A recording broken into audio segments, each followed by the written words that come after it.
PC George വർഗീയ ധ്രുവീകരണം നടത്തുന്നു, അല്ലെങ്കിൽ മതവിദ്വേഷം പരത്തുന്നു എന്നൊക്കെ പറഞ്ഞിട്ടാണ് പിടിച്ച് ജയിലിലിട്ടത്. പക്ഷേ ആ കേസ് നിലനിൽക്കുന്നില്ല എന്ന് കണ്ടപ്പോഴത്തേക്കും അദ്ദേഹത്തിന് ജാമ്യം കിട്ടുകയും ചെയ്തു. ഈ PC ജോർജ് പുറത്തേക്ക് ഇറങ്ങിയപ്പോൾ പറഞ്ഞത്, ഇനിയും ഇത്തരത്തിൽ വിധ്വംസക നിലപാട് കാണിക്കുന്നവരെ ഞാൻ സമൂഹത്തിന് മുന്നിൽ തുറന്നു കാണിക്കുമെന്നാണ്. അപ്പോൾ PC ജോർജിന്റെ ഈ നിലപാടുകൾ ആരൊക്കെയാണ് പേടിക്കുന്നത്? അല്ല, സത്യത്തിൽ ഈ PC ജോർജിന്റെ നിലപാടുകൾ അത് വിധ്വംസ ശക്തികളെ സംബന്ധിച്ചൊക്കെ വളരെ വിഷമമുണ്ടാക്കുന്ന സംഭവങ്ങൾ തന്നെയാണത്. കാരണം ഇത് അംഗീകരിക്കാൻ സാധ്യമല്ല. കാരണം PC തോമസിന്റെ നിലപാടുകൾ ശക്തമായുള്ള നിലപാടുകളാണ്.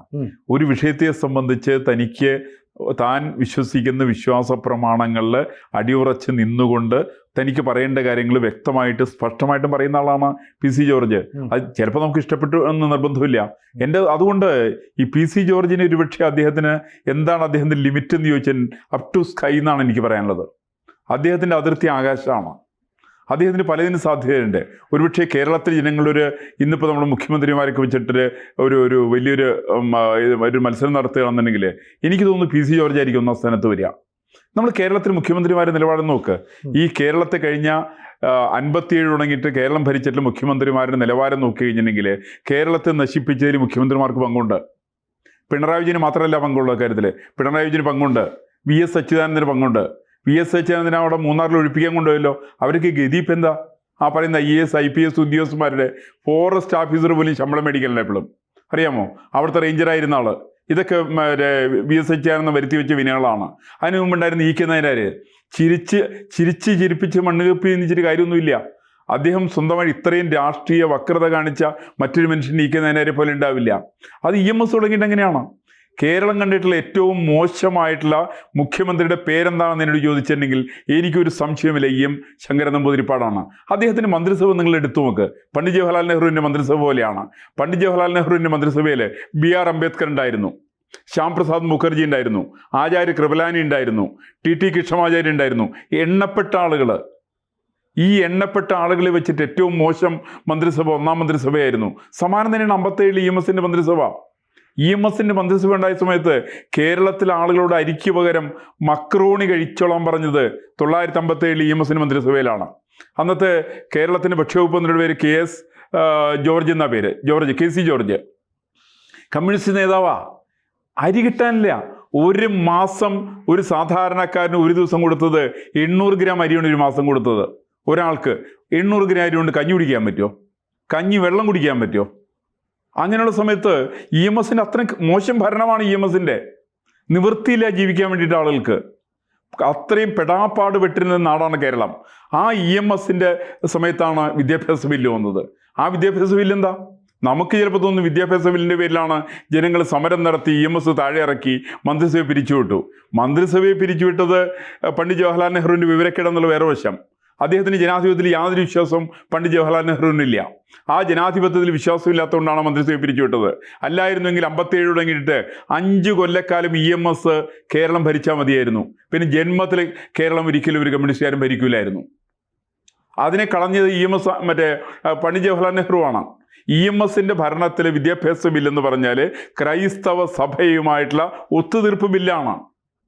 അതുകൊണ്ട് ഇനി ക്രൈസ്തവ പാതിരിമാർ മുഴുവൻ കേരളത്തിൻ്റെ സർക്കാരിന് ശമ്പളം മേടിക്കുന്നവരായി. ഇന്ന് കേരളത്തിൻ്റെ സാമ്പത്തിക രംഗത്തെ തകിടം മറിക്കുന്ന ഏകദേശം 70,000 കോടി രൂപയുടെ കടമാണ് പ്രതിവർഷം കേരളത്തിൽ. അതിന് 46,000 കോടി രൂപ 7 സ്കൂൾ അധ്യാപകർക്ക് ശമ്പളം കൊടുക്കുന്നതുകൊണ്ടാണ്. അതിലേറെ ശമ്പളം മേടിക്കുന്ന ആൾ കേരളത്തിലെ പള്ളിയിലെ അച്ഛന്മാരാണ്. ഇവിടുത്തെ അമ്മമാരാണ് ശമ്പളം മേടിക്കുന്നത്. ഇവർക്ക് എന്താ ശമ്പളം മേടിക്കാണ്ടിരുന്നു ഇവിടെ? അത്തരത്തിൽ കടക്കണിയിൽപ്പെടുത്തിയത് കേരളത്തിൻ്റെ വിദ്യാഭ്യാസ ബില്ലാണ്. ആ വിദ്യാഭ്യാസ ബില്ല് കൊണ്ടത് മുണ്ടശ്ശേരി മാഷാണ്. നമുക്ക് ചിലപ്പോൾ തോന്നും മുണ്ടശ്ശേരി മാഷ് എല്ലാ സ്ഥാപനവും ഗവൺമെൻറ് ദേശസൽക്കരിക്കാൻ വേണ്ടിയിട്ട് കൊണ്ടുവന്നു. ഒന്നും അതായിരുന്നില്ലപ്പാ. മുണ്ടശ്ശേരി മാഷിൻ്റെ ഒരു അഭ്യാസമായിരുന്നു അത്. നിങ്ങളത് വേറൊന്ന് ആലോചിച്ച് നോക്ക്. MP പോൾ എന്ന് പറയുന്ന കേരളത്തിൻ്റെ പ്രശസ്തനായിട്ടുള്ള നിരൂപകൻ മരിച്ച സമയത്ത് അദ്ദേഹത്തെ തെമ്മാടിക്കുഴിയിലാണ് കൊണ്ടുപോയി. അന്ന് ക്രിസ്ത്യാനികൾ മുഴുവൻ അവർക്കിഷ്ടമല്ലാത്ത ആളിലേക്ക് തെമ്മാടിക്കുഴിയെ കൊണ്ടുപോകും. എവിടെ? ജോസ് മുണ്ടശ്ശേരി എവിടെ കൊണ്ടുപോയത്? സിമിത്തേരിയിലാണ് കൊണ്ടുപോയത്. കാരണം എന്താ? ക്രിസ്ത്യാനികൾക്ക്, ക്രൈസ്തവ പാതിരിമാർക്ക്, സഭയ്ക്ക് ഉപയുക്തമായിട്ട് ബില്ല് കൊണ്ടുവന്നിട്ടുള്ള ആളാണ്. അങ്ങനെ കൊണ്ടുവന്നിട്ടുള്ള മനുഷ്യരാണ് ജോസഫ് മുണ്ടശ്ശേരി. അപ്പോൾ അതിനുശേഷം വന്നാൽ EMSൻ്റെ ഭിന്നത്തെ മന്ത്രിസഭ നോക്കിയാൽ അറിയാം. EMSന് മോശം മുഖ്യമന്ത്രിയാണ്. കരുണാകരൻ ജനങ്ങളെ കൊല്ലുന്ന മുഖ്യമന്ത്രിയായിരുന്നു. രാജനൊക്കെ കൊന്നത് കരുണാകരൻ്റെ ആഭ്യന്തര വകുപ്പ് മന്ത്രിയായ സമയത്താണ്. CH കുറിച്ച് നമ്മൾ പറയേ വേണ്ട. ഇത്രയും മറ്റൊരു മോശപ്പെട്ട മനുഷ്യൻ? എത്ര തെളിവുകൾ നമ്മുടെ കയ്യിലുണ്ട്. അപ്പൊ ഈ കമ്മ്യൂണിസ്റ്റ് മുഖ്യമന്ത്രിമാർക്കൊക്കെ ബദലായിട്ട് വേണമെങ്കിൽ PC ജോർജിനെ അവതരിപ്പിക്കാൻ പറ്റുമോ? എന്താ സംശയക്കാര്യത്തില്? നിങ്ങൾ PC ജോർജിന്റെ കാര്യത്തിൽ അഭിപ്രായ വ്യത്യാസമുള്ളവർക്ക് പോലും PC ജോർജ് ഇത്തരം വിഷയങ്ങളെ സംബന്ധിക്കുന്ന പഠിക്കുന്ന ആളല്ല എന്ന് ആർക്കെങ്കിലും പറയാൻ സാധിക്കുമോ? പഠിക്കുന്ന ആളാണ്, നിർഭയമായിട്ട് കാര്യങ്ങൾ സംസാരിക്കുന്ന ആളാണ്, വിഷയങ്ങൾ പൊതുസമൂഹത്തിൻ്റെ മുമ്പിൽ അവതരിപ്പിക്കുന്ന ആളാണ്. PC ജോർജിന് ഒരുപാട് വലിപ്പങ്ങളുണ്ട്. PC ജോർജ് ഒരു ഒറ്റയാനായിട്ട് പോരാട്ടം നടത്തുന്ന ആളാണ്. അതിന് ചങ്കുറ്റപ്പുള്ളിയെ സംബന്ധിച്ചുകൊണ്ട് ഇപ്പോൾ പ്രത്യേകിച്ച് അദ്ദേഹത്തിന് BJP പോലുള്ള പ്രസ്ഥാനത്തിൻ്റെ പിന്തുണയും കൂടി വന്നിട്ടുണ്ടെങ്കിൽ എനിക്ക് തോന്നുന്നു കേരളത്തിൻ്റെ സാമൂഹ്യ രാഷ്ട്രീയ രംഗത്തൊരു വലിയൊരു മാറ്റമാണ് അദ്ദേഹത്തിന് വരുത്താൻ സാധിക്കുക. കാരണം കേരളത്തിൽ ഇനിയിപ്പോൾ ഒരാൾക്ക് മോശമാവാൻ പറ്റില്ല എന്നേ. ഇപ്പോൾ പിണറായി വിജയനേക്കാൾ മോശം മുഖ്യമന്ത്രി കേരളത്തിൽ ഉണ്ടാവാൻ പറ്റുമോ? അല്ലെങ്കിൽ CHതിനേക്കാളും കൂടുതൽ മോശമായിട്ടുള്ള മനുഷ്യനുണ്ടാവാൻ സാധിക്കുമോ? കാരണം ആ മനുഷ്യനാണ് മുല്ലപ്പെരിയാർ ഡാമിന് വേണ്ടി ഒപ്പുവെച്ചത്. ഇന്ന് നമ്മൾ കേരളത്തിൽ ചർച്ച ചെയ്തുകൊണ്ടിരിക്കുന്നുണ്ടല്ലോ, അത് മുല്ലപ്പെരിയാർ ഡാം പൊട്ടി 10,000-കണക്കിന് ആളുകൾ മരിച്ച എന്ത് ചെയ്യും എന്നൊക്കെ ചോദിക്കുന്നുണ്ട്. ആരായി ഇതിൻ്റെ ഉത്തരവാദി? ആരാ ഇതിൻ്റെ ഉത്തരവാദി? CH തന്നെയല്ലേ? 1971 അദ്ദേഹം സൈൻ ചെയ്തത്. ഇതിന് വേണ്ടാന്ന് പറഞ്ഞാരാ? Sir CP Ramaswami Naicker sir CP Ramaswami അയ്യരല്ലേ? ആ സർ CP രാമസ്വാമി അയ്യരെ പോലും കടത്തി വെട്ടിക്കൊണ്ട് മുല്ലശ്ശേരി ഡാമിന് വേണ്ടി മുല്ലപ്പെരിയാർ ഇതിനു വേണ്ടിയിട്ട് സൈൻ ചെയ്തിട്ടുള്ള ആള് CH തന്നെയാണ്. അപ്പോൾ ഇത്രയൊന്നും കുഴപ്പങ്ങൾ ഒരിക്കലും PC ജോർജ് കാണിക്കൂല. PC ജോർജ് നിർഭയമായിട്ട് ചില കാര്യങ്ങൾ പറയും. അത് തീവ്രവാദികളെല്ലാം എന്നല്ലാണ്ട് പുന്നാര മക്കളിൽ നിന്നൊന്നും അല്ലല്ലോ അവരെ വിളിക്കേണ്ടത്. അവർ തീവ്രവാദി എന്ന് തന്നെ വിളിക്കണം. ഇവിടുത്തെ എല്ലാ മുസ്ലിമിനും വിളിച്ചിട്ടില്ലല്ലോ. എല്ലാ മുസ്ലിങ്ങളും തീവ്രവാദികളല്ല. പക്ഷെ മറ്റൊന്നുണ്ട്, LK അദ്വാനി പറഞ്ഞ പോലെ എല്ലാ തീവ്രവാദികളും അത് മുസ്ലിങ്ങളാണെന്ന് പറയാതിരിക്കാൻ നിവൃത്തിയില്ല. അതുകൊണ്ടാണ് നിങ്ങൾ പ്രസ്ഥാനങ്ങൾ ആലോചിച്ച് നോക്ക്. ഇവിടെ കേരളത്തിൽ ആദ്യം ഒന്നുണ്ടായി, എന്താ പേര്, NDF. അതിന് നിരോധിച്ച സമയത്ത് ഒന്ന് സിമി ആയിട്ട് വരുന്നു, സിമി നിരോധിക്കുന്നു, അത് പോപ്പുലർ ഫ്രണ്ട് ആയിട്ട് വരുന്നു. ഇപ്പോൾ പോപ്പുലർ ഫ്രണ്ട് ഏകദേശം നിരോധിച്ചു, അപ്പോൾ അതൊക്കെ കൂടി SDPI ആവുന്നു, അല്ലെങ്കിൽ മുസ്ലിം ലീഗ് ആവുന്നു. ഈ തരം പ്രസ്ഥാനങ്ങളൊക്കെ നിരോധിച്ചു കഴിഞ്ഞാൽ വേറെ ചില പ്രസ്ഥാനത്തിൻ്റെ ചാക്കിലേക്ക് കയറുന്നൊരു സ്വഭാവമാണുള്ളത്. അപ്പോൾ അതുകൊണ്ട് അത്തരം തീവ്രവാദികളെ സംബന്ധിച്ച് അവരെപ്പോഴും ഒന്നിച്ചേനാണ് നിൽക്കുക. അപ്പോൾ രൂപം മാറുക മാത്രമാണ് ചെയ്യുന്നത്. അവർ ഇപ്പോഴും ഇവിടെ തന്നെ നിൽക്കുന്നുണ്ടെന്ന് PC ജോർജ് തുറന്നു പറച്ചിലിനെ ഭയക്കുന്നവരാണ് അദ്ദേഹത്തെ എങ്ങനെയെങ്കിലും കള്ളക്കേസിൽ കുടുക്കി അകത്താക്കാൻ നോക്കുന്നത്. ഈ പരാതി കൊടുത്തയാൾ പറഞ്ഞത് PC ജോർജ് പറഞ്ഞത് തെറ്റാണെന്നും അദ്ദേഹത്തിനെ തെറ്റ് ബോധ്യപ്പെടുത്താൻ വേണ്ടി ഞാൻ പരാതി കൊടുത്തത്, അതുകൊണ്ട് കോടതി വാൺ ചെയ്തല്ലോ, അത്രയും മതി എന്നാ. അപ്പോൾ ഇയാളെ സ്കൂളിലെ ഹെഡ്മാഷോ ഈ പരാതിക്കാരൻ സ്കൂളിലെ ഹെഡ്മാഷോ എന്നല്ല, ആ വിവരം കെട്ടവനൊക്കെ വിളിക്കേണ്ട പേരെന്താണെന്ന് അറിയാമോ? വാസ്തവത്തില് ഈ പറയുന്ന വിവരം കെട്ടവൻ ആദ്യം ഇവിടെ നിരോധിക്കേണ്ട പ്രസ്ഥാനം മുസ്ലിം ലീഗാണ്. മുസ്ലിം ലീഗിന് ജനാധിപത്യം ഉണ്ടോ? ആരാ മുസ്ലിം ലീഗിന്റെ പ്രസിഡന്റ്? ആരാ? പാണക്കാട് തങ്ങൾ. ആരാ പാണക്കാട് തങ്ങൾ എന്ന് പറഞ്ഞാൽ? തങ്ങൾ വിഭാഗത്തിൽപ്പെട്ടവർ. ആരാ തങ്ങൾ എന്ന് പറയുന്നാൽ നബിയുടെ അനുചരന്മാരായിരിക്കുന്ന 5000 പേര് മാത്രമുള്ള ആളുകൾ. അതിൽ തന്നെ വരേണ്യവർഗത്തിൽപ്പെട്ട ആളാണ് പാണക്കാട് തങ്ങൾ. അവിടെ തെരഞ്ഞെടുപ്പുണ്ടോ? ഈ പറയുന്ന മുസ്ലിം ലീഗിൽ തെരഞ്ഞെടുപ്പുണ്ടോ? ഇല്ല. ഒരു തെരഞ്ഞെടുപ്പില്ലാത്ത പാർട്ടി എങ്ങനെ, രാഷ്ട്രീയ പാർട്ടി എങ്ങനെയാ ജനാധിപത്യ പാർട്ടിയാവുക?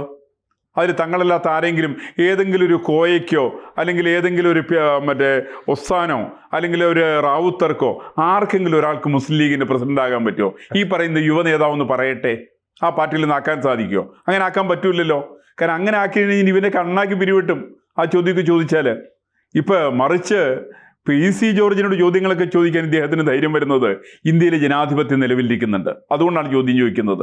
പക്ഷേ PC ജോർജിനെ സംബന്ധിച്ച് അദ്ദേഹത്തിന് വ്യക്തമായിട്ടറിയാം ഇതിന് എന്ത് ഉത്തരമാണ് കൊടുക്കേണ്ടതെന്നുള്ള അദ്ദേഹത്തിന് അറിയാം. അദ്ദേഹം ആ ഉത്തരം കൊടുക്കാൻ തയ്യാറാണ്. അദ്ദേഹം ആ ഉത്തരം കൊടുക്കുന്ന സമയത്ത് ഒരു ബേജാറായിട്ട് വലിയ കാര്യമൊന്നുമില്ല. ഇപ്പം ഇദ്ദേഹത്തിൻ്റെ PC ജോർജിനെ അറസ്റ്റ് ചെയ്യണം എന്നുള്ള ആവശ്യത്തിൽ പല രാഷ്ട്രീയ പാർട്ടികളും ഒന്നിച്ചാണ്. കോൺഗ്രസ്സുകാരും കമ്മ്യൂണിസ്റ്റുകാരും ഈ പറയുന്ന ലീഗുകാരൊക്കെ ഒന്നിച്ചാണ്. കാരണം ഇവരെ സംബന്ധിച്ചൊക്കെ PC ജോർജ് ഒരു തലവേദനയാണ്.